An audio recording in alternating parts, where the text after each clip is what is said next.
পণ প্রথা। কলমে মৃত্যুঞ্জয় পাণ্ডে, কণ্ঠে শ্রাবণী চ্যাটার্জি। মেয়ের বয়স হয়ে গেছে, দিতে হবে বিয়ে। পণ বিনা কোনো মতে হবে না তো বিয়ে। দরিদ্র বাপ পাবে কোথায় হাজার হাজার টাকা?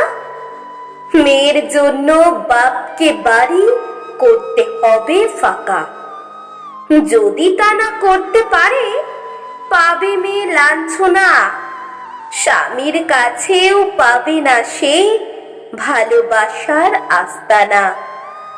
সমাজের এই বাজে প্রথা চলছে বহুদিন ধরে, হচ্ছে না আর কোনো মতে, যাচ্ছে শুধু বেড়ে।